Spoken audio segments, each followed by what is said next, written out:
नमस्ते किसान भाइयों, मैं हूं डॉक्टर विनोद पाटीदार और वीकेएस एग्री सॉल्यूशन के इस चैनल में आप सभी किसान भाइयों का हार्दिक स्वागत है। जैसा कि वर्तमान समय आज 1 जुलाई 2025 लगभग अधिकांश क्षेत्रों में सोयाबीन की बोनी का काम पूर्ण हो चुका है। कुछ क्षेत्रों में पानी की कमी या अधिकता के कारण से बोनी प्रभावित हुई है, जो आने वाले कुछ समय जब किसान भाइयों को समय मिलेगा वो इस कार्य को पूर्ण कर लेंगे। आज हम उपस्थित हैं दो मुख्य मुद्दों पर चर्चा के लिए। एक है कि आखिर में सोयाबीन की मजबूत नींव के लिए हमें उसकी 10 दिन से 20 दिन की अवधि में किन किन बातों का विशेष ध्यान रखना है, और दूसरा, जैसा कि सोयाबीन की लागत लगातार बढ़ती जा रही है, उत्पादन घटता जा रहा है, जिसके कारण से हमारा लाभ भी बहुत अधिक प्रभावित हुआ है, तो हम इसके लिए क्या उपाय कर सकते हैं। तो पहला मुद्दा जिसमें हमें सोयाबीन की जो फसल अवधि है 10 दिन से 20 दिन के बीच में किन किन बातों का विशेष ध्यान रखना है, उस पर चर्चा करते हैं।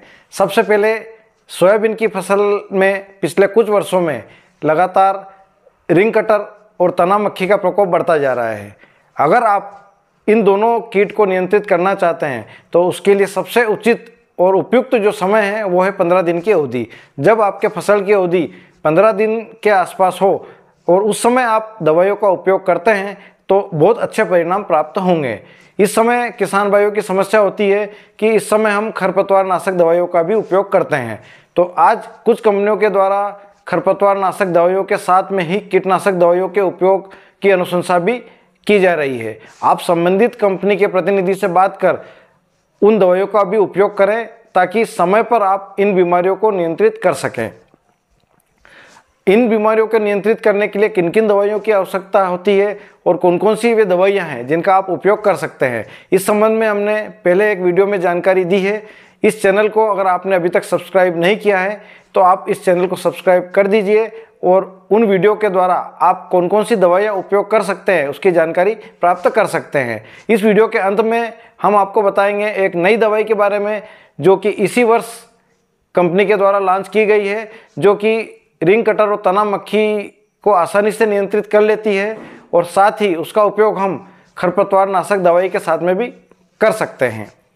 तो आगे बढ़े इसके पहले जो दूसरे मुद्दे की बात करी थी उस संबंध में चर्चा करते हैं। दूसरा मुद्दा, जैसा कि हमारी सोयाबीन की लागत लगातार बढ़ती जा रही है, हम सभी उपाय करते हैं फिर भी हमारा उत्पादन नहीं बढ़ पाता है, साथ ही हमारा रेट कम होने के कारण या अन्य कारण से हमें हमारा लाभ भी जो है इस फसल से कम हो गया है। तो इसके कारण से बहुत सारे किसान भाई इस फसल में अधिक खर्चा नहीं करना चाहते हैं, पर यह एक उचित उपाय नहीं है। हमें कोई ठोस उपाय इसके लिए अपनाने की आवश्यकता है। बहुत सारे अनुभवी किसान भाइयों से, कृषि वैज्ञानिकों से जब चर्चा होती है तो निष्कर्ष ये निकल के आता है कि हमें फसल चक्र को अपनाना आवश्यक है। खरीफ के सीजन में हम बहुत समय से सोयाबीन की फसल ही लेते आए हैं। अगर हम इस समय सोयाबीन के स्थान पर एक वर्ष सोयाबीन और एक वर्ष मक्का या अन्य आपको जो उचित लगे वो फसल लेते हैं तो हम बहुत सारी तकलीफ़ों से निजात पा सकते हैं। जैसा कि अगर हम आज की तारीख में किसान सोयाबीन की फसल में खरपतवार से लेकर बहुत परेशान है, कई प्रकार के खरपतवार नाशक दवाइयों को मिलाने के बाद भी वांछित परिणाम प्राप्त नहीं होते हैं। अगर इसी के विपरीत अगर हम एक वर्ष सोयाबीन और दूसरे वर्ष मक्का लेते हैं तो मक्का के लिए जो उपयोगी दवाइयां हैं, जो खरपतवार नाशक दवाइयां हैं, उनका बहुत अच्छा कंट्रोल हमें खरपतवार के लिए मिल सकता है। तो इस प्रकार से एक तो ये समस्या हम हल हो जाएगी। दूसरा, कुछ फसल में लागत, जब हम नई फसल लेते हैं तो हमें लागत भी कम लगती है और उसका उत्पादन भी हमें अच्छा मिलता है। इसी प्रकार जब अल्टरनेट एक के बाद हम एक फसल लेंगे तो लगातार एक जैसे पोषक तत्वों का दोहन भी मिट्टी से नहीं होगा। इसके कारण से सोयाबीन की जो उत्पादन है और गुणवत्ता है वो दोनों बढ़ जाएंगे। तो इस प्रकार से फसल चक्र अपनाना एक बहुत अच्छा विकल्प इस रूप में हो सकता है। आप सभी किसान भाई ज़्यादा अनुभवी हैं, इस विषय में आप ज़्यादा अच्छे से चिंतन और विचार कर सकते हैं, पर विचार अवश्य करें। अब जैसा कि वीडियो की शुरुआत में बताया था, ऐसी दवाई जो इस वर्ष नई श्रेणी में शामिल की गई है वो है BASF इंडिया लिमिटेड कंपनी की इम्यूनेट दवाई। इस इम्यूनेट दवाई को BASF ने विशेष रूप से रिंग कटर और तना मक्खी के नियंत्रण के लिए मार्केट में उतारा है। जब इस दवाई का उपयोग हम 15 दिन की अवधि में करते हैं तो बहुत अच्छे परिणाम हमें प्राप्त होते हैं। इस दवाई के उपयोग की मात्रा है 120 ml प्रति एकड़। अगर इस दर से हम इसका उपयोग करते हैं और समय पर उपयोग करते हैं तो लंबे समय तक हमें रिंग कटर और तना मक्खी से को नियंत्रित करने में सफलता प्राप्त हो सकती है।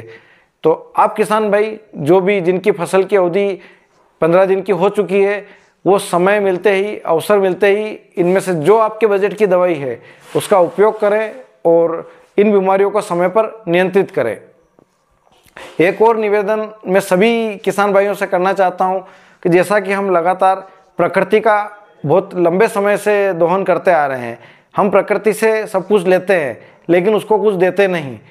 तो हमारी ये जिम्मेदारी बनती है कि हम प्रकृति के लिए भी अपना योगदान दें। तो यहाँ पर अगर सभी किसान भाई अपने घर में जितने भी सदस्य हैं वे सभी एक एक पौधा अपने जीवन काल में रोपण करें और उसकी बड़ा होने तक देखभाल करें, तो हम अपनी तरफ से प्रकृति को कुछ दे पाएंगे और आने वाली जो पीढ़ी है वो भी इस प्रकृति का अच्छे से इस्तेमाल कर पाए, उनके लिए एक स्वच्छ प्रकृति उपलब्ध हो, इसकी नींव भी हम रख पाएंगे। तो आशा है आज जो जानकारी आपको प्राप्त हुई है इसका आप लाभ लेंगे और अपनी फसल में रोग को और कीट को नियंत्रित करने में आपको सहायता मिलेगी। आगे और जो जानकारी होगी हम आपके साथ साझा करेंगे, मिलेंगे अगले वीडियो में। तब तक के लिए जय हिंद, जय जवान, जय किसान, जय विज्ञान।